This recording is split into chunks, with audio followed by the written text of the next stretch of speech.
आपण पाहत आहात जनद्रोह आवाज सामान्यांचा। मेरी आवाज जहां तक पहुंच रही है, सद्भावना दौर में शामिल हुए हमारे तरुण कार्यकर्ता, नौजवान साथी, शेतकरी मेला में आए हुए तमाम किसान, मजदूर भाइयों और बहनों, इस इलाके के, कोल्हापुर सिटी के, कोल्हापुर जिले के तमाम आदरणीय बुजुर्गों, नौजवान साथियों, माताओं बहनों, मेहनत मजदूरी करके अपने परिवार का भरण पोषण करने वाले तमाम कामगारों को, नौकरी करने वालों को, बिजनेस करके अपने परिवार का पेट भरने वाले आप सभी महाराष्ट्र की महान भूमि के एक एक कार्यकर्ताओं को अपना क्रांतिकारी इस्तकबाल करता हूं, अपना नमन प्रस्तुत करता हूं। दोस्तों, मेरे से पहले तमाम स्पीकर्स ने पूरे मंच को संबोधित किया है और सबसे मज़ेदार बात तो इस रैली की अध्यक्षता कर रहे हमारे अध्यक्ष जी ने कहा कि अध्यक्ष इसलिए बना देते हैं ताकि ज़्यादा भाषण न देना पड़े। तो मैं अनावश्यक जो है, आप तमाम लोग बहुत देर से बैठे हुए हैं, सद्भावना दौर थोड़ी देर से शुरू हुई और तब से लेकर के यह जो सभा हो रही है इसमें बहुत देर से आप लोग बैठे हुए हैं, तो मैं आपका वक्त अनावश्यक बर्बाद नहीं करना चाहता हूं। लेकिन जब हमारे माथे पर ये कोल्हापुरी फेटा बांधा जा रहा था तो मुझे एक बात याद आ रही थी। हम हमारे नेता आदरणीय राहुल गांधी जी के साथ कन्याकुमारी से कश्मीर की ओर भारत जोड़ो यात्रा में चल रहे थे। बिल्कुल सुबह सुबह की बात है। हिंगोली के पास हमने देखा कि कोल्हापुरी फेटा बांधे हुए हजारों लोग सड़कों के किनारे खड़े हैं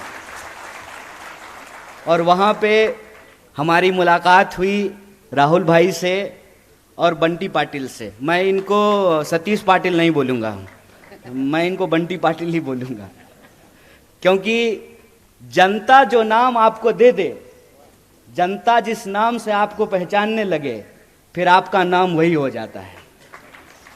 तो ये दोनों लोग मुझे हिंगोली के पास मिले और आप जानते हैं कि बिल्कुल वो महाराष्ट्र का एक कोना है। तो मेरे मन में ये सवाल आया कि ये हजारों लोग आए कहाँ से हैं, क्योंकि आसपास जो है कोई बस्ती नहीं थी। जहाँ कोल्हापुर के पीएन पाटिल साहब जानते हैं, हजारों लोग लाइन लगा करके खड़े थे। और यह बात मैं आपकी प्रशंसा में नहीं बोल रहा हूँ, ये मेरा अपना व्यक्तिगत अनुभव है कि जब भारत जोड़ो यात्रा महाराष्ट्र पहुंची तो हम अलग अलग राज्य से घूमते हुए आ रहे थे। एक बात जो महाराष्ट्र घुसते हुए ही महसूस हुआ एज ए भारत यात्री, कि सचमुच महाराष्ट्र पुनर्जागरण की धरती है। सचमुच महाराष्ट्र वो भूमि है कि जो आज सोचता है पूरा देश उसका अनुसरण करता है। महाराष्ट्र वो भूमि है। इतना अनुशासन, और आप इसी कार्यक्रम को देख लीजिए, सब लोग बड़े आराम से बैठे हुए हैं, इत्मीनान से जो है एक एक स्पीकर को सुन रहे हैं और यह कार्यक्रम बिल्कुल एक अनुशासन पूर्ण तरीके से चल रहा है। ये महाराष्ट्र की पहचान है, ये संत तुकाराम की पहचान है, ये साहू जी महाराज की पहचान है, ये छत्रपति शिवाजी महाराज की पहचान है, ये डॉक्टर बाबा साहब भीमराव अंबेडकर की पहचान है, ये पहचान फूले की पहचान है। यह जो संतों की भूमि है महाराष्ट्र, यह जो आंदोलनकारियों की भूमि है महाराष्ट्र, यह अपने आप में पूरे देश में एक अलग पहचान देती है आपको। तो उसी अलग पहचान के साथ कोल्हापुरी फेटे बांधे हुए हजारों लोग सड़कों के किनारे खड़े थे। तो मेरे मन में ये कौतूहलता बस सवाल आया कि ये लोग आए कहाँ से हैं। हमारी मुलाकात हुई राहुल भाई से और बंटी पाटिल जी से। इन्होंने कहा कि ये हमारे कोल्हापुर के लोग हैं, ये समता भूमि के लोग हैं, ये साहू जी महाराज की भूमि से चल करके आपकी भारत जोड़ो यात्रा में शामिल होने के लिए आए हैं। थोड़ी दूर हम इनके साथ चले, हमारी बातचीत हुई और उन्होंने हमको कहा कि आप कोल्हापुर आइए। और उसी दिन हमने इनको अपनी जुबान दी थी कि अगली बार जब भी कोल्हापुर बुलाएंगे मैं जरूर आऊंगा। तो ये सब तमाम लोग जो मंच पर बैठे हुए हैं, पीएन पाटिल साहब, बंटिल पाटिल साहब, बाला साहब शिवारकर जी, उल्लास पवार जी, ऋतुराज पाटिल जी हमारे आमदार हैं, राजू अवाले जी, बीबी पाटिल जी, जयंत असगांवकर जी, राहुल पाटिल जी और राजेश पाटिल जी, और आप तमाम जो लोग इस कार्यक्रम को कवर कर रहे हैं, हमारे मीडिया के साथी जो सुरक्षा प्रदान कर रहे हैं, हमारे पुलिसकर्मी और एक एक व्यक्ति जो इस कार्यक्रम का हिस्सा हैं, जो सद्भावना दौर में शामिल हुए हैं, जो शेतकरी मेले में शामिल हुए हैं, आप तमाम लोगों को दिल की गहराइयों से आभार प्रस्तुत करता हूं, आपको धन्यवाद देता हूं कि आप एक बार पुनः हमको कोल्हापुर की महान धरती पर आने का अवसर प्रदान किए हैं। इसके लिए मैं आपको कोटि कोटि धन्यवाद करता हूं। दोस्तों, मेरे लिए बड़े गर्व की बात है कि मैं यहाँ पिछली बार जब आया था तो गोविंद पानसारे जी की याद में एक लेक्चर सीरीज की शुरुआत की गई और बतौर स्पीकर मैं उस लेक्चर सीरीज में शामिल होने के लिए आया था। और आज मैं भारतीय राष्ट्रीय कांग्रेस का सदस्य हूं, भारतीय राष्ट्रीय कांग्रेस का एक आम कार्यकर्ता हूं, भारतीय राष्ट्रीय कांग्रेस का एक साधारण सदस्य होने के नाते यहां पर आपके बीच मौजूद हूं। और ऐसा मुझे महसूस हो रहा है जैसे प्रयागराज में गंगा यमुना सरस्वती मिलकर के संगम का निर्माण करती है, उसी तरीके से आंदोलनकारियों, शेतकरियों और जो भारतीय राष्ट्रीय कांग्रेस के एक एक कार्यकर्ता हैं उनके मिलने से एक संगम का निर्माण हो रहा है। और हमको देश में इस संगम को आगे बढ़ाते हुए परिवर्तन की एक नई दास्तान लिखनी है। और परिवर्तन की वो आवाज अगर हम इस देश में देखना चाहते हैं तो हम राजीव गांधी जी का नाम स्मरण करने से अपने आप को चूक नहीं सकते हैं। जब मैं परिवर्तन की भाषा बोलता हूं तो हमारे लिए यह महज एक औपचारिकता नहीं है। मैं विशेष रूप से धन्यवाद देना चाहता हूं हमारे नेता पीएन पाटिल साहब का कि लगातार 30 साल से वो जो सद्भावना दौर की मसाल है वो मसाल ये हर साल जलाते हैं। हम भारत रत्न पूर्व प्रधानमंत्री राजीव जी को ये याद करते हैं। लेकिन इस याद करने का क्या मतलब है? इस याद करने का यह मतलब है कि हम हर बार यह संकल्प लेते हैं। और आज भी कार्यक्रम की शुरुआत से पहले हम तमाम साथियों ने खड़ा होकर के एक संकल्प लिया है, एक सद्भावना संकल्प लिया है कि अपने शरीर के आखिरी कतरे तक, आखिरी खून पसीने की बूंद तक इस मिट्टी को हमको सुरक्षित करके रखना है, इसको बचा करके रखना है। और जब मैं महाराष्ट्र की महान भूमि में खड़ा होकर के इस बात को कहता हूं तो मेरा अंग अंग रोम रोम पुलकित हो उठता है, क्योंकि ये धरती है समता की, ये धरती है वीरता की, ये धरती है एकता की। तो यह समता, वीरता और एकता की धरती को नमन करते हुए मैं आप तमाम लोगों से 2-4 बातें करना चाहता हूं। क्योंकि कई सारे स्पीकरों ने यह कहा कि तरुण नेता कन्हैया जी आएंगे और मार्गदर्शन करेंगे। मैं बड़ी ईमानदारी से आपको यह बात कह देना चाहता हूं कि महाराष्ट्र आकर के मुझे कम से कम यह आत्मविश्वास तो नहीं है कि मैं पुनर्जागरण की धरती के लोगों का मार्गदर्शन करूं। मैं आपका मार्गदर्शन करने नहीं आया हूं, आपका अनुशासन और आपका मार्गदर्शन प्राप्त करने के लिए आया हूं। यह बात मैं आपको स्पष्ट कर देना चाहता हूं। लेकिन देश की जो परिस्थिति है, जो मौजूदा स्थिति है, उसमें हमारी और आपकी एकता की जरूरत है। थोड़ा सा समता का विचार और थोड़ी सी आपकी वीरता और हमारी और आपकी एकता इस देश में परिवर्तन की नई इबादत लिख सकता है। इसीलिए जो हमारे मन की बात है, वो मन की बात आपके जो मन में है वो बिल्कुल एक सा है। क्योंकि हमारा यह मानना है कि हम देश के किसी भी इलाके में रह रहे हों, चाहे उत्तर में रह रहे हों या दक्षिण में, पूरब में रह रहे हों या पश्चिम में, हमारा पूरा देश आज विभिन्न तरह की समस्याओं से घिरा हुआ है। अगर इन समस्याओं से हम निजात पाना चाहते हैं तो हमारे और आपके बीच में संवाद होना बहुत जरूरी है। और उसी संवाद के सिलसिले में मैं 2-4 बातें आपसे करना चाहता हूं। मैं मार्गदर्शन करने के लिए आपका नहीं आया हूं, आपसे मार्गदर्शन प्राप्त करने के लिए आया हूं। आप सब लोग रोज न्यूज देखते होंगे, आपके व्हाट्सएप पे रोज कोई ना कोई मैसेज आता होगा। यहां नौजवान सब बैठा हुआ है, क्या व्हाट्सएप पे कभी मैसेज आया है कि नेहरू जी मुसलमान हैं? आया है कि नहीं आया है? आया है ना। यहां जितने लोग बैठे हुए हैं, कोई ऐसा व्यक्ति नहीं है जिसको कांग्रेस पार्टी के बारे में, नेहरू जी के बारे में, गांधी जी के बारे में, हमारे नेता राहुल गांधी के बारे में मिस इन्फॉर्मेशन नहीं आया हो। कोई ऐसा व्यक्ति नहीं है। तो मैं यहां इतिहास की एक घटना आपके सामने रखना चाहता हूं। जब लोदियों का शासन था दिल्ली में, तो बाबर तोप लेकर के आया था। तकनीक नई थी और उस नई तकनीक के बदौलत बाबर ने लोदियों को हरा दिया और मुगल राज की स्थापना हो गई। मुगल का राज चलने लगा और बाद में जितने भी मुगल शासक हुए वो यहीं पर रहे, यहीं पे उन्होंने शादियां की और उनके बाल बच्चे जो हैं वो राज करने लगे। फिर अंग्रेज बंदूक लेकर के आए, मुगलों के राज को समाप्त किया और अंग्रेजों की राज जो है वो स्थापित हो गई। 200 साल तक अंग्रेजों का राज रहा हमारे ऊपर। और जब मैं पुनर्जागरण की धरती कहता हूं तो पुनर्जागरण की धरती कहने का क्या मतलब है? पुनर्जागरण की शुरुआत ईस्ट में बंगाल से हुआ और वेस्ट में महाराष्ट्र से हुआ था। इसीलिए जब आप स्वतंत्रता आंदोलन के इतिहास को देखेंगे तो सबसे ज्यादा बंगाल और महाराष्ट्र के लोग इस देश की आजादी के लिए कुर्बान होने वाले लोग आपको मिलेंगे। तो फिर अंग्रेजों को उस राज को कौन सी तकनीक से समाप्त किया गया? गांधी जी के हाथ में बंदूक तो नहीं था। और आप यह जान लीजिए, शहीद आजम भगत सिंह ने भी यह कहा कि क्रांति जो होती है, इनकलाब जो होता है, वो बम और पिस्तौल से नहीं आता है।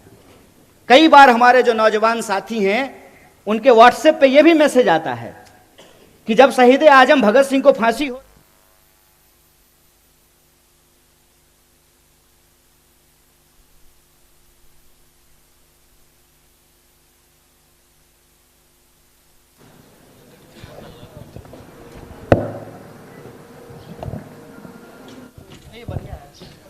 सामने से बात ये अच्छा हो गया। कई बार आप लोगों के सामने ये मैसेज आया होगा कि शहीद आजम भगत सिंह को फांसी हो रही थी और गांधी जी ने कुछ नहीं किया। ये तमाम जो चीज है इसको हमको समझना पड़ेगा। जबकि शहीद आजम भगत सिंह कह रहे हैं कि बम और पिस्तौल इनकलाब नहीं लाता है। बम का दर्शन भगवती चरण बोहरा ने लिखा था, शहीद आजम भगत सिंह ने नहीं लिखा था। तो वो कौन सी ऐसी ताकत थी जो अंग्रेजों के 200 साल के राज को समाप्त किया? उस ताकत का नाम क्या था? उस ताकत का नाम था सत्य।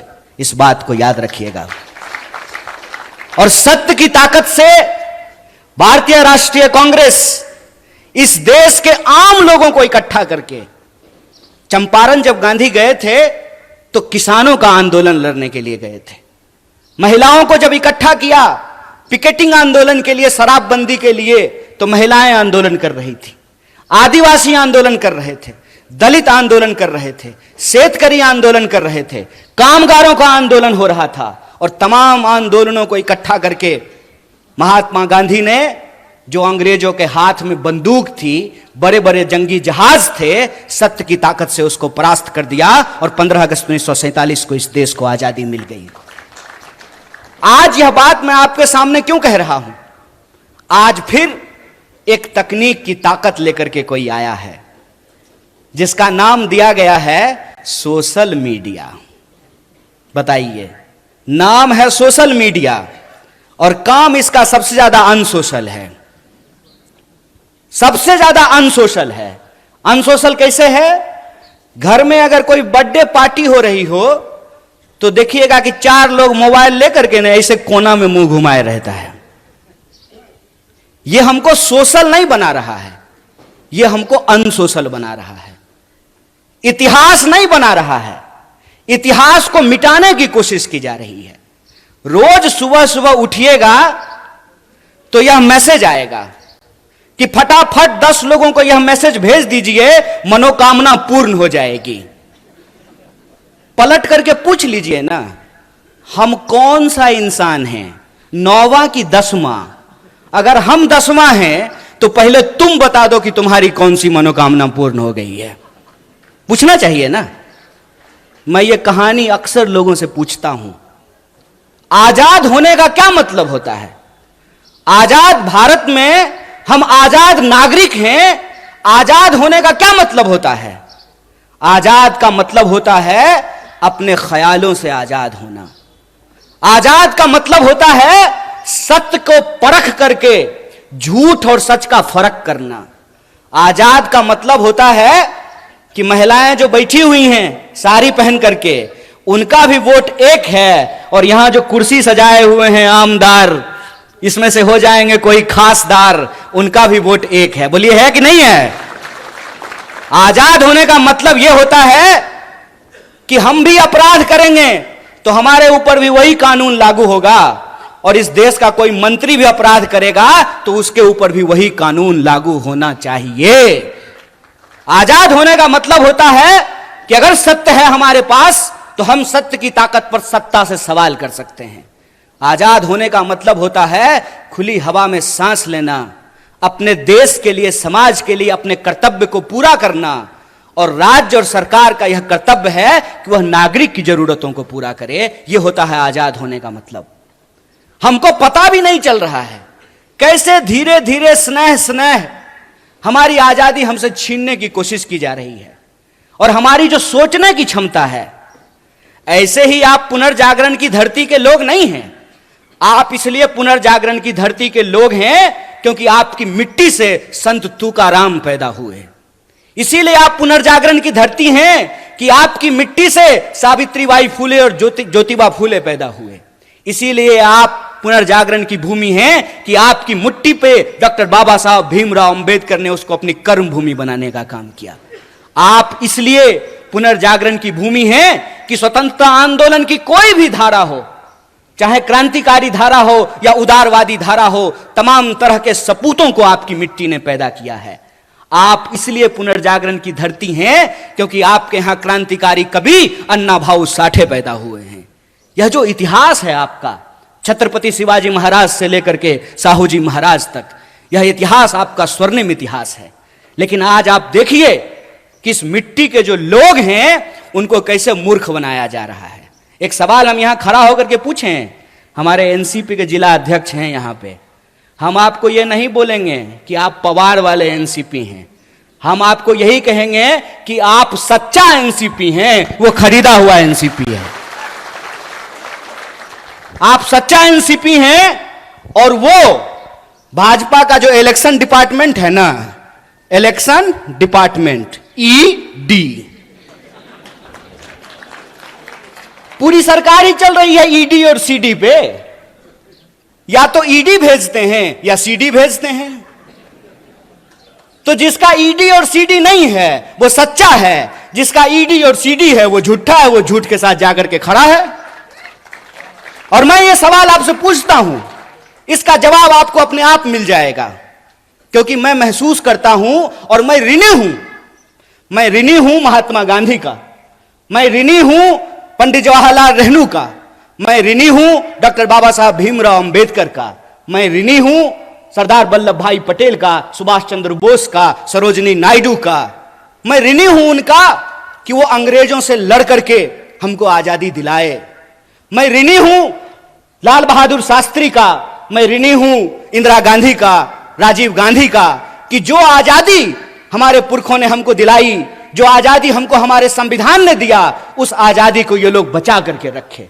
इसीलिए तो एक साधारण नौजवान जिसकी मां आंगनवाड़ी में काम करती है, वो आप तमाम लोगों के सामने माइक लेकर के इन तमाम नेताओं के सामने खड़ा होकर के भाषण दे रहा है।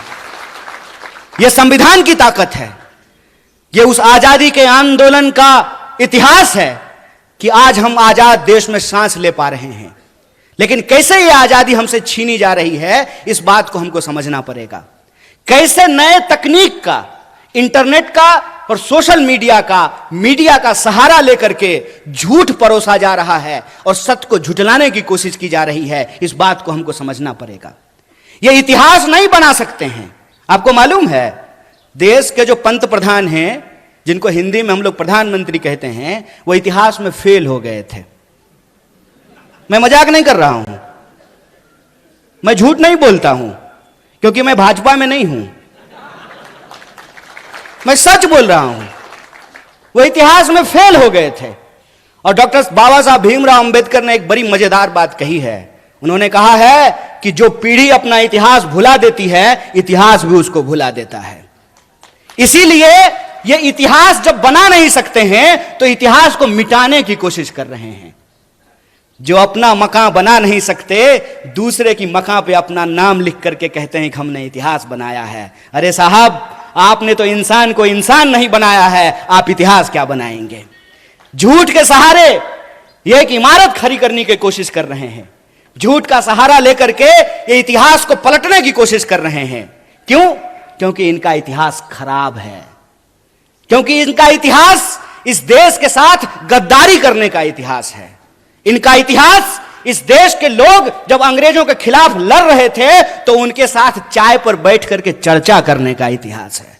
इनका इतिहास अंग्रेजों की जासूसी करने का इतिहास है। मैं जितने संतों का नाम ले रहा हूं, जितने वीरों का नाम ले रहा हूं, जितनी वीरांगनाओं का नाम ले रहा हूं, बताइए एक का भी संबंध भारतीय जनता पार्टी से है क्या? लेकिन हमको गर्व है कि हम जितने भी लोगों का नाम ले रहे हैं, प्रत्यक्ष या परोक्ष रूप से उनका संबंध भारतीय राष्ट्रीय कांग्रेस से है। इसीलिए आप तमाम लोग जो यहां मौजूद हैं, सबसे पहले आपको गौरवान्वित महसूस होना चाहिए कि आप उस पार्टी का हिस्सा हुए हैं जिस पार्टी ने इस देश को आजादी दिलाई है। उस पार्टी के आप सदस्य हैं जिसने इस देश में बराबरी के सिद्धांत को लागू किया है।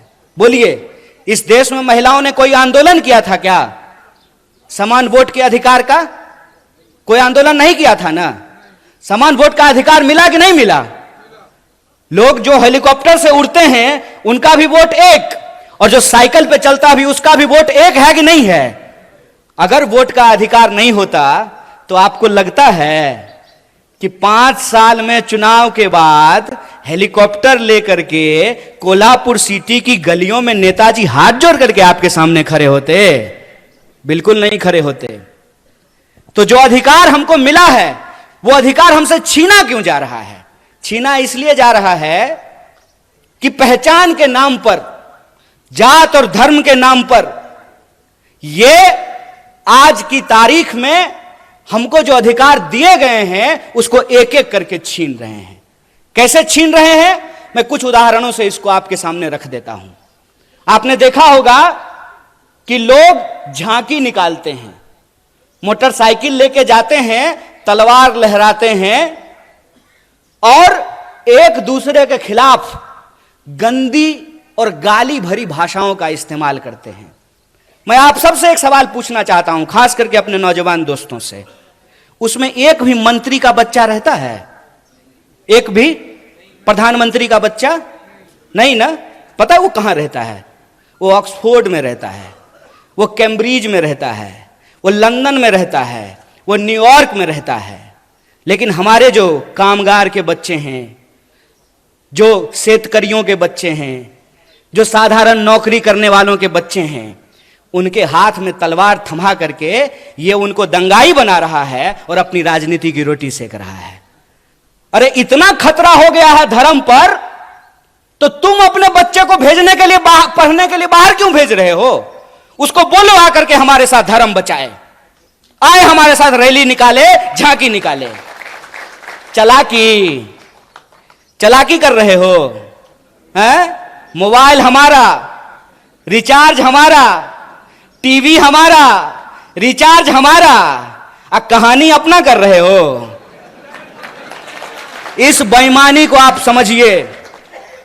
धर्म अगर बचाना जरूरी है तो खाली हम क्यों बचाएंगे? स्मृति ईरानी की बेटी गोवा में रेस्टोरेंट खोलेगी नहीं, और हम लोग मोटरसाइकिल लेकर के अपना तेल भरवा करके जय श्री राम।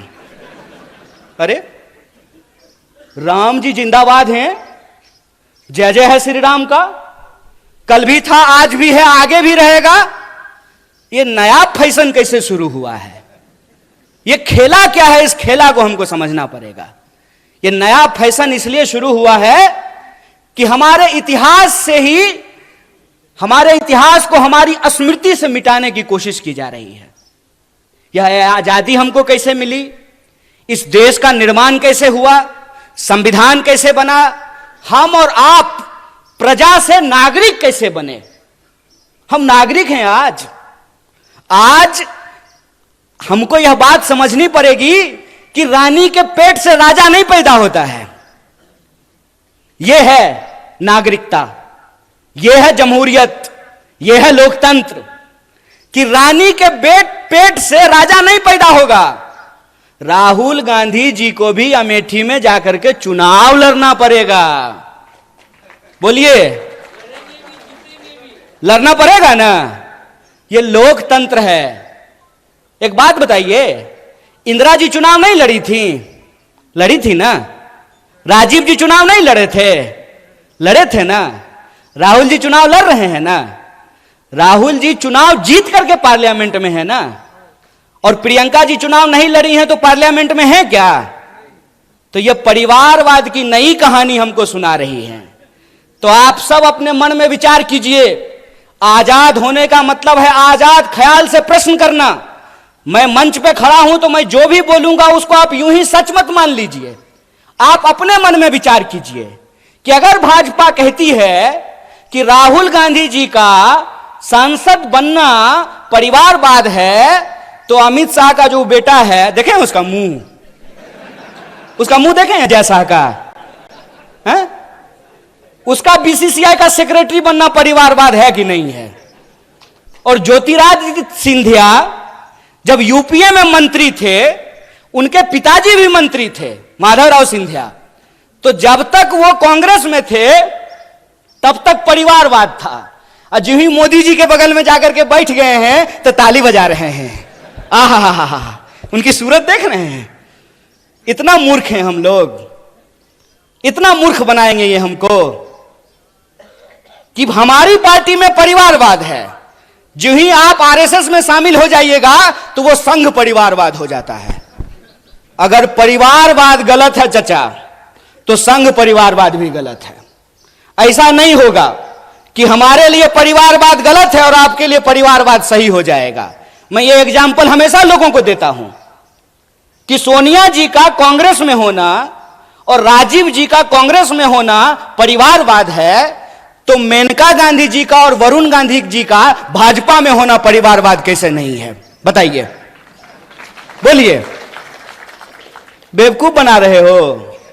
तुम्हारा खेल हम समझते हैं, और इसका खेल जानते हैं हम क्यों समझते हैं? क्योंकि हमारे जैसे लोग राजनीति को कभी अपना कैरियर नहीं समझते हैं। हमने, और ये मैं पब्लिकली बोल रहा हूं आपके सामने, ये जो आप तमाम लोग यहां बैठे हुए हैं ना, हमने आपका नमक खाया है। आप जो टैक्स देते हैं, उस टैक्स के पैसे से हमने दिन रात पढ़ाई करके पीएचडी की है। हमारा बाप अमित शाह थोड़ी था कि हम बीसीसीआई के सेक्रेटरी बन जाएंगे हैं? तो जब हमने आपका नमक खाया है तो हम जानते हैं इस देश की हकीकत क्या है। इस देश की हकीकत यह है कि महात्मा गांधी विदेश में पढ़ाई किए, बैरिस्ट्री की पढ़ाई किए थे। बैरिस्ट्री की पढ़ाई करके वो भारत आए और मोहनदास करमचंद गए बिहार, और बिहार में किसान के आंदोलन में शामिल हुए चंपारण में, और बिहार के किसानों ने करमचंद को महात्मा गांधी बना करके भेज दिया। और वो गांधी सूट खोल दिए देश के लिए। वो भी गुजरात से थे। एक गुजरात के गांधी सूट खोल दिए देश के लिए, एक गुजरात के मोदी 10 लाख का सूट पहन लिए दोस्त के लिए। यही हकीकत है ना। और कहते हैं कि एक गरीब प्रधानमंत्री बन गया है तो आपको अच्छा नहीं लग रहा है। नहीं नहीं, बहुत अच्छा लग रहा है। बस हम ये चाहते हैं कि जैसे आप गरीब हैं ना, वैसा ही गरीब इस देश का हर कोई बन जाए। हर कोई वैसा ही गरीब बन जाए कि चढ़ने के लिए उसके पास 8,500 करोड़ का हवाई जहाज हो, 15 करोड़ का कार हो, 10 लाख का सूट हो, 5 लाख का चश्मा हो, 2.5 लाख का कलम हो, हम चाहते हैं कि ऐसी गरीबी पूरे देश को मिल जाए। चोरी, इसको चोरी कहते हैं, इसको बेईमानी भी कहते हैं, इसको कहते हैं आंख में झूठ झोंकना, और ये हमारे आंख में झूठ झोंक रहे हैं।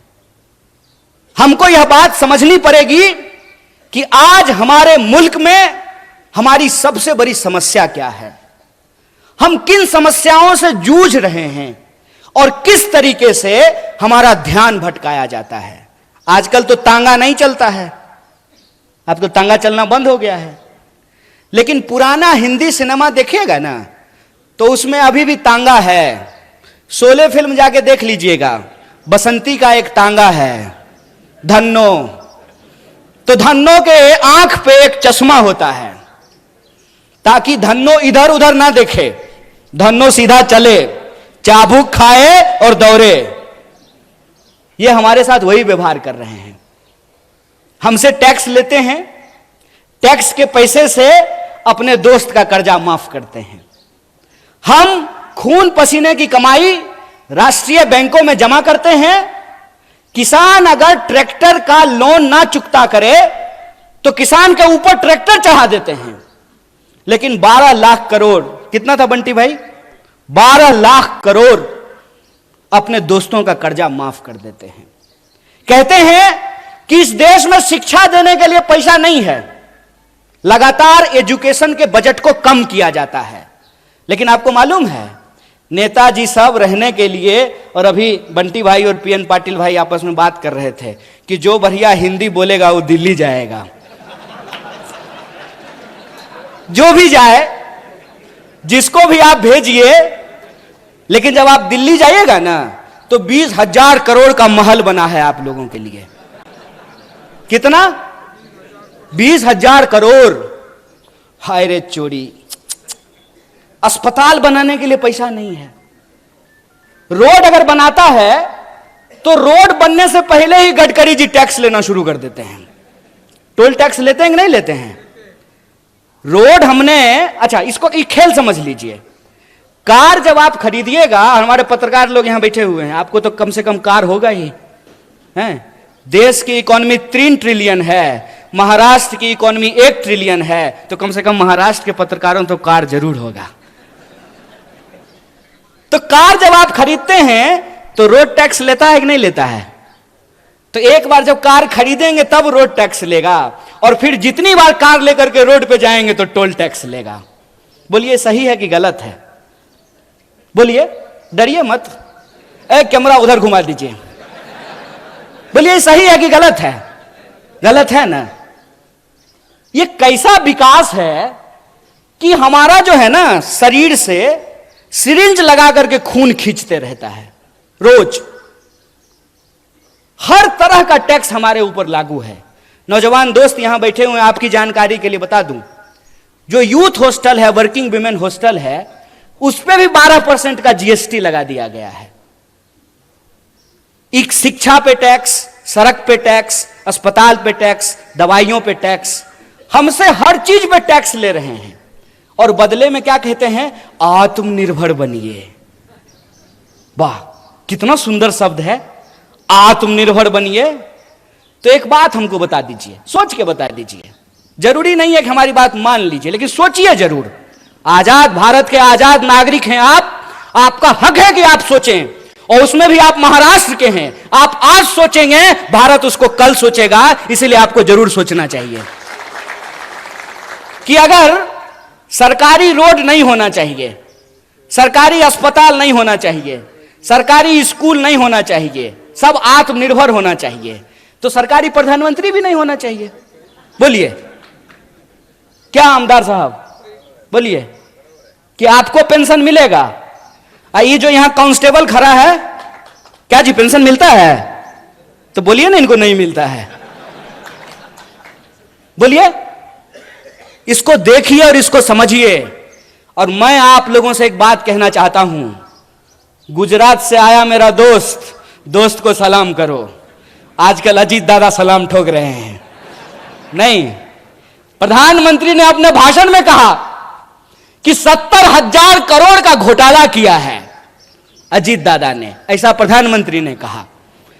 इलेक्शन डिपार्टमेंट सक्रिय हो गया, ईडी, अब कोई घोटाला नहीं हुआ है। भाजपा के वॉशिंग मशीन में सब साफ हो गया है। अब दाग अच्छे हैं, क्योंकि दाग भाजपाई हैं। इस खेल को आप समझिए कि कुछ भी सरकारी नहीं होगा तो सरकारी संसद किस लिए होगा 20,000 करोड़ का? सरकारी प्रधानमंत्री किस लिए होगा? इस देश के नागरिकों को यह समझना पड़ेगा कि इस देश में कितनी बड़ी लूट चल रही है। अंबानी का एक दिन का जो इनकम है, एक दिन का बोल रहे हैं, एक दिन का, उसमें एक दिन के इनकम में 75 लाख, कितना? 75 लाख मनरेगा के मजदूरों को वेतन दिया जा सकता है। यह खेल हम नहीं समझेंगे। देश की आजादी को 75 साल हो गए हैं, 77वां स्वतंत्रता दिवस मनाया जा रहा है। ऐसा कैसे हो गया भाई कि 2-4 लोग बहुत अमीर हो गए और बाकी जो जनता थी वो जो है हर चीज के लिए तरसने लगी है। पहले क्या बोले थे? पहले बोले थे कि जब प्राइवेटाइजेशन होगा ना तो कंपटीशन होगा, इसीलिए कोऑपरेटिव को समाप्त कर दो। आप बहुत सौभाग्यशाली हैं पीएन पाटिल साहब कि आपका कोऑपरेटिव चल रहा है। क्यों? क्योंकि जया शाह का पप्पा कोऑपरेटिव मंत्री बना है। वो जिस चीज के मंत्री बनते हैं ना, उसका बस जय श्री राम होता है। वो आजकल गृह मंत्री हैं। गृह मंत्री का काम है देश की कानून व्यवस्था को सुरक्षित रखना। मणिपुर में कानून व्यवस्था सुरक्षित था, आप लोगों ने देखा कि नहीं देखा? पुलिस थानों पे हमले हुए, हथियार लूट लिए गए, गोली लूट लिया गया, महिलाओं को निर्वस्त्र करके घुमाया गया। क्यों? क्योंकि गृह मंत्री जी अपनी ड्यूटी पे लगे हुए थे। प्रधानमंत्री 22-22 घंटा काम करते हैं, तब जाकर के देश की यह हालत पहुंची है कि इस देश में 5.5 लाख इंजीनियर हर साल पैदा होते हैं और 1.5 लाख लोगों को भी नौकरी नहीं मिलती है। इसीलिए मैं जो बोलता हूं तथ्य और प्रमाण के साथ बोलता हूं। मैं आपके सामने बोल रहा हूं। प्रधानमंत्री जी ने कहा कि 2022 तक सबको पक्का मकान मिल जाएगा। मिल गया कि नहीं मिल गया? नहीं मिला तो मतलब प्रधानमंत्री झूठ बोल रहे हैं क्या? या तो आप लोग झूठ बोल रहे हैं या प्रधानमंत्री झूठ बोल रहे हैं? कौन झूठ बोल रहा है? प्रधानमंत्री झूठ बोल रहा है। तो हम बोल सकते हैं ना कि भारत का प्रधानमंत्री झूठा है। बोलिए, नंगा को नंगा कहेंगे कि नहीं कहेंगे? झूठा को झूठा कहेंगे कि नहीं कहेंगे? और हम कहेंगे जो झूठ बोलेगा उसको झूठा। और तुम्हारे इलेक्शन डिपार्टमेंट में कितना दम है वो हम देखे हैं। जब आ रहे थे ना कोल्हापुर सिटी से मसाल के पीछे पीछे, तो कोल्हापुर का जेल देखते हुए आए हैं। जगह है कितनी जेल में तेरे देख लिया है, देखेंगे, देखे हुए हैं। बोलेंगे झूठ, झूठा हो तुमने झूठ बोला है इस देश की जनता से। तुमने झूठ बोला कि हम इस देश के एक एक इंसान के खाते में 15 लाख रुपया पहुंचाएंगे। तुमने झूठ बोला कि हर साल 2 करोड़ नौकरी पैदा की जाएगी। तुमने झूठ बोला कि किसानों की आमदनी दोगुनी की जाएगी। तुमने झूठ बोला कि 2022 तक सबको पक्का मकान मिल जाएगा। तुमने झूठ बोला कि महंगाई को कम करेंगे। तुमने झूठ बोला कि महिलाओं के ऊपर अत्याचार को कम करेंगे। तुम इस देश की जनता से झूठ बोल रहे हो और तुम्हारी ताकत है झूठ बोलना। तो याद रखना कि तुम अगर झूठ के रास्ते पे चल सकते हो, फिर से इस देश को गुलाम बनाने की साजिश रच सकते हो। जिन अंग्रेजों की चापलूसी करते थे, आज उन्हीं दोस्तों के साथ खड़ा होकर के अगर उस देश में तुम कंपनी राज लाना चाहते हो, तो तुमको बता देना चाहते हैं कि हम भी महात्मा गांधी के राह पे चलने वाले लोग हैं। तुम्हारे झूठ का मुकाबला सच से करेंगे और तुम्हारे झूठ को हराएंगे। यह लड़ाई 2 तरह के सोच के बीच की लड़ाई है। एक तरफ वो है जो दिन दहाड़े बिना किसी लाग लपेट के झूठ बोलते हैं। दूसरी तरफ हम तमाम लोगों को एकजुट होना पड़ेगा जो सच बोलते हैं। पहली लड़ाई है झूठ और सच की, दूसरी लड़ाई है डर और साहस की। बताइए, शहीद आजम भगत सिंह 23 साल की उम्र में हंसते हंसते फांसी के फंदे पे झूल गया। झूल गया कि नहीं झूल गया? बटुकेश्वर दत्त, सुखदेव, राजगुरु, चंद्रशेखर आजाद झूल गए कि नहीं झूल गए? और आप जान लीजिए, जितने क्रांतिकारी थे उनका केस अगर कोई लड़ता था तो उस वकील का नाम पंडित जवाहरलाल नेहरू था। इस बात को याद रखिएगा। ये झूठ बोलते हैं, ये झूठ बोलते हैं, हमारे इतिहास को तोड़ने और मरोड़ने की कोशिश करते हैं। तो जो क्रांतिकारियों की परंपरा है जो वीरता के साथ खड़ी होती है, तो एक तरफ अंग्रेजों से माफी मांगने वाले डरपोक लोग हैं, एक तरफ अंग्रेजों की चापलूसी करने वाले, जासूसी करने वाले डरपोक लोग हैं, दूसरी तरफ हम साहसी और बहादुरी लोगों को इकट्ठा होना पड़ेगा। तो दूसरी लड़ाई है साहस और डर का, और तीसरी लड़ाई है कि वो समाज को हमेशा बांटने का काम करते हैं। हमेशा कभी जात के नाम पे बांटेंगे, कभी धर्म के नाम पे बांटेंगे। जहां धर्म होगा वहां धर्म का झगड़ा लगाएंगे, जहां धर्म नहीं होगा वहां जात का झगड़ा लगाएंगे। आप मणिपुर का उदाहरण देख लीजिए, वहां आपस में लोगों को लड़ा रहे हैं कि नहीं लड़ा रहे हैं। आप हरियाणा का उदाहरण उठा करके देख लीजिए, वहां कैसे लोगों को लड़ाने की कोशिश की गई। आप उत्तर प्रदेश देख लीजिए, आप महाराष्ट्र देख लीजिए, तमाम राज्यों में ये राज्य के जो लोग हैं उनको आपस में बांटते हैं। क्यों? क्योंकि अंग्रेजों से इन्होंने एक चालाकी सीखी है, फूट डालो राज करो।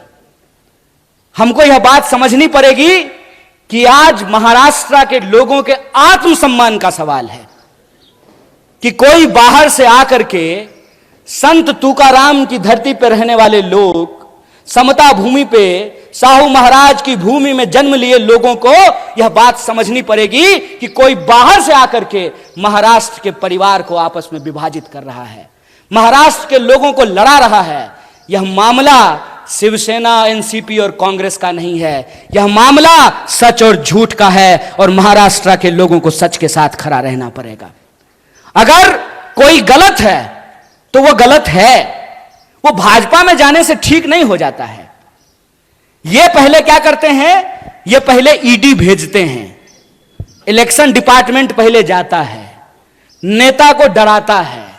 अगर नेता डर गया तो तुरंत उसको भाजपा का खेस पहना करके उसके सारे अपराध को माफ करके, जैसे मान लीजिए पीएन पाटिल साहब और बंटी जी यहां बैठे हुए हैं, इनके घर पे भी कोई आया था मेहमान, इनको डराया था, तो जो ही ईडी जाती है तो ये चिल्लाना शुरू कर देते हैं, चोर है चोर है चोर है। डर करके जो ही अगर ये भाजपा में गए, साधु है साधु है साधु है, संत है महात्मा है। अरे कमाल बात है भाई, ये आपकी आंख के सामने हो रहा है। इसीलिए मैं आपको कह रहा हूं 3-4 राज्य बहुत महत्वपूर्ण है।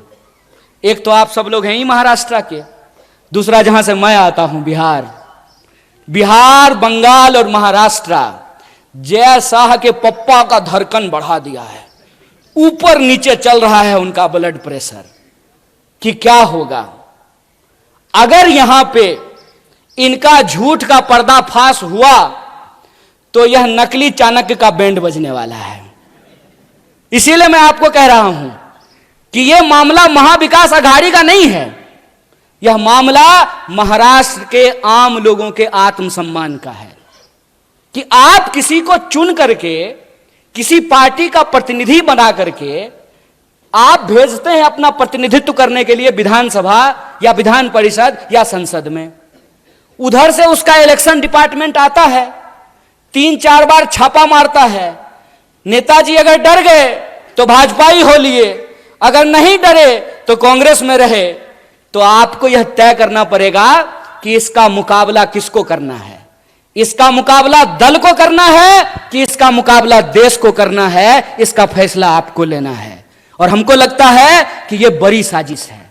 यह बड़ी साजिश इसलिए है कि इस देश में विपक्ष को इसलिए खत्म कर देना चाहते हैं ताकि देश के नाम पे जो इनके दोस्त की लूट है उस पर कोई सवाल ना खड़ा कर सके। आप सब में से बहुत सारे लोग यहां जो बैठे हुए हैं, मुझे मालूम है कि आपको व्हाट्सएप पे मेरे लिए भी मैसेज आया होगा। जानते हैं हमको क्या बोलते हैं? टुकड़े टुकड़े गैंग। जब ये बोलते हैं तो खुद ये नहीं सोचते हैं कि ये अपने ही गृह मंत्री को निकम्मा बोल रहे हैं। बोलिए किसकी सरकार है देश में? भाजपा की महाराष्ट्र में किसकी सरकार है? भाजपा की। क्या जी, पुलिस वाले भैया सब ठीक है ना? है हिम्मत, है हिम्मत, करोगे कुछ? हमारा कुछ नहीं कर सकते हो, क्योंकि हम तुम्हारे इलेक्शन डिपार्टमेंट से नहीं डरते हैं। मेरा कुछ नहीं कर सकते हो। इसीलिए खड़ा होकर के पब्लिकली पूरी की पूरी भाजपा के झूठों की जमात को चैलेंज करते हैं कि अगर हमने गलत किया है तो चौराहे पे खड़ा करके तुम मुझे गोली मार सकते हो, लेकिन अगर तुम गलत कर रहे हो तो इस बात को याद रखना कि तमाम धन दौलत और गोला बारूद के बावजूद इस देश में तुम सत्य की आवाज को नहीं झुका सकते हो। हम कसम खाते हैं, महाराष्ट्र का इस महान भूमि पे कसम खाते हैं कि कांग्रेस का एक एक कार्यकर्ता राजीव गांधी को याद करते हुए यह संकल्प लेता है कि इस देश में सद्भावना को हम बचा करके रखेंगे, तुम्हारी पूरी ताकत को परास्त करेंगे। इस बात को याद रखना है। हिम्मत, डरा लोगे? याद रखना, जिस इंसान के पास विचार की ताकत होती है, जिस दल के पास विचार का इतिहास होता है, उस दल को तुम झुका नहीं सकते हो। जानते हैं, मोदी जी सुबह सुबह 15 अगस्त को उठ करके तैयार होकर के बढ़िया सूट वूट पहन करके बाल वाल सेट करा लिए थे। बुढ़ापे में भी जो है बाल का बहुत ध्यान रखते हैं। और वहां गए और जाते ही झूठ बोलना शुरू कर दिया। ये क्यों बार बार परिवारवाद बोल करके कांग्रेस पे हमला करते हैं? इसकी क्या वजह है? इसकी वजह यह है कि इनको मालूम है कि ये जिस व्यक्ति को अपना दुश्मन चुन लिए हैं ना, पहली बात तो ये वो व्यक्ति इनको अपना दुश्मन मानता ही नहीं है, क्योंकि ये आदमी ही उस लेवल के नहीं है। सच बात बता रहे हैं आपको। और दूसरा, इन्होंने सब कुछ कर लिया, खरीदने की कोशिश कर ली, डराने की कोशिश कर ली, सब कुछ करने के बाद ये इस नतीजे पर पहुंचे हैं, भाई ये इंदिरा गांधी का पोता है, मर जाएगा, झुकेगा नहीं। जिस परिवार ने इस देश की एकता और अखंडता के लिए दो दो प्रधानमंत्री की जान गंवाई हो, उसको टुकड़े टुकड़े गैंग बोलते हो। अरे जब बोलते हो ना तो शर्म से तुम्हारा जुबान कट जाना चाहिए अपने आप। अगर शर्म होती ना तो यह बोलने की हिम्मत नहीं करते। नेहरू के बारे में व्हाट्सएप मैसेज फैलाते हो कि नेहरू ने इस देश को बर्बाद कर दिया। अगर नेहरू नहीं होते ना, एक इंसान को एक इंसान के वोट का अधिकार नहीं मिला होता ना, तो आपको लगता है मोदी जिस गर्व से कहते हैं कि मेरी मां बर्तन मांजती थी, तो बर्तन मांजने वाली का बेटा देश का प्रधानमंत्री बन पाता? संभव था ये? अगर कांग्रेस 70 साल तक इस देश की जमहूरियत को बचा करके नहीं रखती, तो जयशाह का बाप तरीपार होने के बाद देश का गृह मंत्री बन पाता? खेला कर रहे हो। यह सच्चाई आज न कल इंसान के सामने आएगी, क्योंकि सच और झूठ में एक फर्क होता है। झूठ को चाहे आप कितनी बार भी बोल लीजिए, लेकिन वो सच को नहीं दबा सकता है। और सच की ताकत यह होती है कि आप उसको जितना दबाने की कोशिश कीजिएगा, अपने आप उठ करके वो सामने खड़ा हो जाता है। और आप देखिए कि जब राहुल जी कन्याकुमारी से भारत जोड़ो का संकल्प लेकर के चलना शुरू किए, तो भाजपा के नेताओं की धड़कन बढ़ने लगी और कहना शुरू करते हैं कि अरे भाई मान गए, ये आदमी तो पप्पू नहीं है। खुद ही बोलना शुरू कर दिए। क्यों? क्योंकि इन्होंने हजारों करोड़ खर्च किया उस इंसान को बदनाम करने के लिए। हजारों करोड़ खर्च किया उस इंसान को पप्पू साबित करने में, और उसने कुछ नहीं किया। उसका जो नाम है ना, राहुल और गांधी, राहुल को उन्होंने भुला दिया और गांधी को अपना करके चलना शुरू कर दिया है। और इस कदम वो बढ़ाते गए, कारवां बढ़ता गया, लोग जुड़ते गए। और आप तमाम जो कोल्हापुर के लोग हैं, आप जानते हैं कि 700 किलोमीटर यहां से चल करके हिंगोली में आप लोग भारत जोड़ो यात्रा का साक्षात जो है दर्शन किए हैं, उसमें शामिल हुए हैं।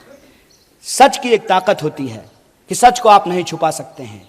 और सच यह है कि कांग्रेस पार्टी का मतलब, भारतीय राष्ट्रीय कांग्रेस का मतलब है सत्य। भारतीय राष्ट्रीय कांग्रेस का मतलब है साहस, भारतीय राष्ट्रीय कांग्रेस का मतलब है एकता। यह जो तीन चीज है, सत्य, साहस और एकता, यह हमारी पहचान है। झूठ, नफरत और विभाजन, यह उनकी पहचान है। इस बात को हमको समझना पड़ेगा। यह लड़ाई इस मुल्क में दो सोच की लड़ाई है। आपको तय करना है कि आप सच के साथ खड़े हैं कि झूठ के साथ खड़े हैं। बताइए, समता भूमि के तमाम नागरिकों से मैं यह सवाल पूछना चाहता हूं कि आप सत्य के साथ खड़े हैं? नहीं, सत्य की आवाज थोड़ी और बुलंद होती है। सत्य के साथ खड़े हैं ना? अगर आप सत्य के साथ खड़े हैं तो यह जो नकली चाणक्य है ना, नकली चाणक्य को पहचानते हैं कि नहीं?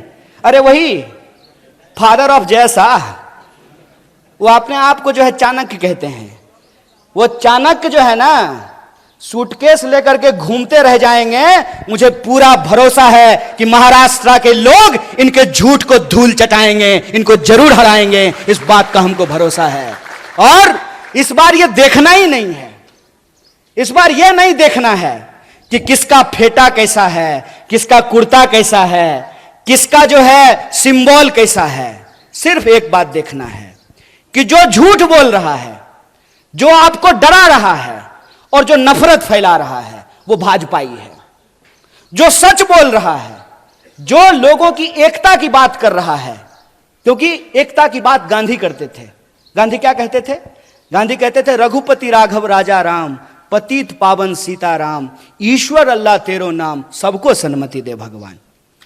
और यह जो सबको सन्मति का जो भाव है, वो सबको सन्मति का भाव सिर्फ गांधी का भाव नहीं है, वही भाव साहू जी महाराज का भाव है, वही भाव संत तुकाराम का भाव है, वही भाव डॉक्टर बाबा साहब भीमराव अंबेडकर का भाव है, वही भाव फूले का भाव है, वही भाव इस देश में नानक का भाव है, कबीर का भाव है। इस देश के भीतर जो त्याग और तपस्या का भाव है, वह भाव है सबको साथ लेकर चलने का भाव।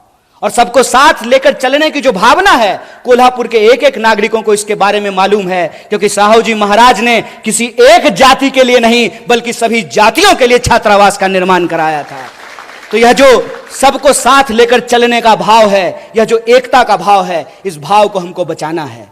जो प्रेम का भाव है उसको हमको बचाना है। जो सत्य के प्रति हमारी निष्ठा है उसको हमको बचाना है। और यह हमको इसलिए बचाना है कि जो पुरखों ने मिट्टी हमारे हाथ में सौंपी है, जो पुरखों ने संविधान हमारे हाथ में सौंपा है, जो पुरखों ने जमहूरियत और लोकतंत्र हमारे हाथ में सौंपा है, इसको हमको अपनी आने वाली पीढ़ी के लिए सुरक्षित रखना है, ताकि जब हम इस जमहूरियत को बचाएं तो कल को उस जमहूरियत को का इतिहास पढ़ने वाले यह लोग समझ सकें, पढ़ सकें कि देश की आजादी तो 47 में मिल गई, लेकिन उस आजादी को बचाए रखने का आंदोलन भी कांग्रेस पार्टी, भारतीय राष्ट्रीय कांग्रेस के नेतृत्व में चलाया गया। इस आजादी को हमको बचाना है। और जनता के जो मूल सवाल हैं, उनकी कोशिश रहेगी कि वो इधर उधर की बात करेंगे, उनकी कोशिश रहेगी कि इतिहास का झूठ आपके सामने ला करके परोसेंगे, उनकी कोशिश रहेगी कि आपको डराने का कोशिश करेंगे। डर का मैसेज आता है कि नहीं आता है? डर का मैसेज आता होगा कि अब्दुल को 11 भाई बहन है, यह मैसेज आता है कि नहीं आता है? कल को अगर मुसलमान ज्यादा हो गए तो यहां संविधान समाप्त हो जाएगा और शरिया कानून लागू हो जाएगा। ऐसा मैसेज व्हाट्सएप पे आता है कि नहीं आता है? आता है ना। यह डर क्यों फैलाया जाता है? यह डर इसलिए फैलाया जाता है ताकि आप यह ना सोच सकें कि अंबानी की एक दिन की आमदनी में 75 लाख मनरेगा मजदूरों को वेतन दिया जा सकता है, ताकि आप यह ना सोच सकें कि अदानी के सेल कंपनी में 20,000 करोड़ किसके हैं, ताकि आप यह ना सोच सकें कि देश का 99% ठेका एक परिवार को दिया जा रहा है, ताकि आप यह ना सोच सकें कि परिवारवाद इधर गलत है और परिवारवाद उधर सही हो जाता है। अजीत दादा पवार जब महाविकास अघाड़ी में थे तो 75,000 करोड़ का घोटाला करने का आरोप प्रधानमंत्री ने लगाया। जी ही भाजपा में जाकर के शामिल हो गए तो इलेक्शन डिपार्टमेंट लगता है नींद की गोली लेकर के सो गया है, या हो सकता है अजीत दादा के घर का रास्ता भूल गया हो, उसको एड्रेस नहीं मालूम हो। ये जो खेल चल रहा है, इस खेल को हमको समझना पड़ेगा। वो हमको जाति और धर्म में उलझा करके हमारा वोट ले रहे हैं, और जब उनको गद्दी मिल रहे हैं तो अपने बच्चे को पढ़ने के लिए बिलायत भेज रहे हैं और हमारे बच्चों को दंगाई बना रहे हैं। यह सवाल हमारे सामने गंभीर है और इस गंभीरता को हमको समझना पड़ेगा। और जो सद्भावना का संकल्प हमने राजीव जी को याद करते हुए खाई है, उस संकल्प को, उस कसम को हमको पूरा करना पड़ेगा। हम इंतजार नहीं करेंगे। अगर कोई इंसान किसी व्हाट्सएप ग्रुप में झूठ बोल रहा हो, उस झूठ का हमको मुकाबला करना पड़ेगा। किसी चाय की दुकान पे कोई नफरत फैला रहा हो, उस नफरत का हमको मुकाबला करना पड़ेगा। हमारे मोहल्ले में कोई अगर झगड़ा लगाने की कोशिश कर रही हो, उस झगड़े के खिलाफ हमको खड़ा होना पड़ेगा।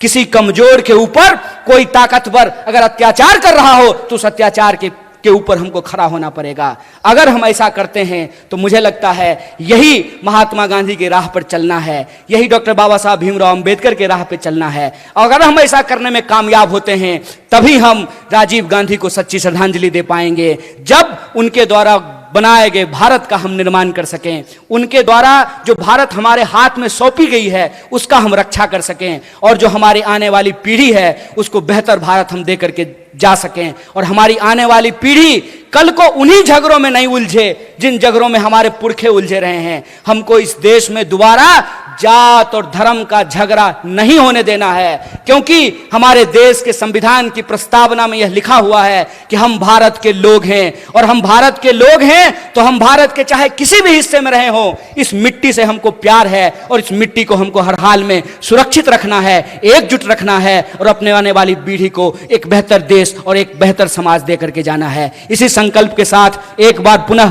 पूरे मंच को आभार व्यक्त करते हुए, और आप इतनी देर तक हमारी वाणी को सुने, हमारी बात को सुने, आपको आभार व्यक्त करते हुए अपनी बात को खत्म करूंगा। शुक्रिया। इनकलाब जिंदाबाद। जय हिंद, जय महाराष्ट्र। जनद्रोह आवाज सामान्यांचा या चॅनलला लाईक करा, शेअर करा, सबस्क्राईब करा.